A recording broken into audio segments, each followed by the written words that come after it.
ভারত জুড়ে সক্রিয় হয়ে উঠেছে মৌসুমী বায়ু। উত্তর ভারতের বিভিন্ন রাজ্যে শুরু হয়েছে টানা ভারী বর্ষণ, পাহাড়ি ধস ও আকস্মিক বন্যা। এতে চরম বিপর্যয় নেমে এসেছে জনজীবনে। সবচেয়ে বাজে পরিস্থিতি তৈরি হয়েছে জম্মু কাশ্মীর ও হিমাচল প্রদেশে। গত কয়েকদিনে টানা বৃষ্টি ও ধসে জম্মু কাশ্মীরে মৃতের সংখ্যা বেড়ে দাঁড়িয়েছে ২৩ জনে। অন্যদিকে পরিস্থিতি জটিল হওয়ায় হিমাচল প্রদেশের একাধিক জেলায় জারি করা হয়েছে রেড অ্যালার্ট।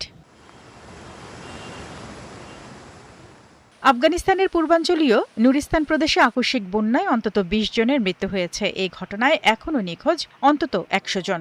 উদ্ধারকর্মীরা কাদামাটি ও বড় বড় পাথরের নিচে আটকে পড়া মানুষদের উদ্ধারে অভিযান চালিয়ে যাচ্ছে।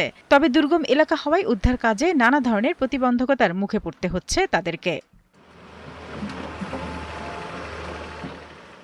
এদিকে চিলির উত্তরাঞ্চলে টানা ভারী বৃষ্টিতে অন্তত ১০ জন নিহত ও ১৭ জন আহত হয়েছে। এছাড়া ৪ জন নিখোঁজ রয়েছে। বৃষ্টিতে হাজারেরও বেশি বাড়িঘর ধ্বংস বা ক্ষতিগ্রস্ত হয়েছে। পরিস্থিতির অবনতির কারণে সরকার জরুরি অবস্থা ঘোষণা করেছে। চিলির জাতীয় জরুরি পরিষেবা সংস্থা সেনাপ্রেড জানিয়েছে, প্রবল বৃষ্টিতে নদীর পানি বেড়ে যাওয়ায় অনেক সড়ক বন্ধ হয়ে গেছে এবং বেশ কয়েকটি জনপদ বিচ্ছিন্ন হয়ে পড়েছে।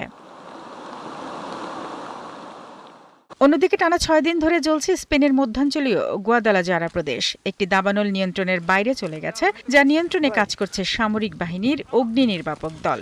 ২৯,০০০ হেক্টরেরও বেশি এলাকা জুড়ে ছড়িয়ে পড়া এই আগুনের কারণে এরই মধ্যে ১২০০রও বেশি বাসিন্দাকে বাড়িঘর থেকে সরিয়ে নেওয়া হয়েছে। এদিকে আলজেরিয়ার বুইরা প্রদেশের এল হাচিমিয়া শহরেও দাবানল নিয়ন্ত্রণে লড়াই করছেন দমকল কর্মীরা, যদিও প্রাথমিকভাবে কোনো হতাহতের খবর পাওয়া যায়নি। শারমিন স্বপ্না, ৭১।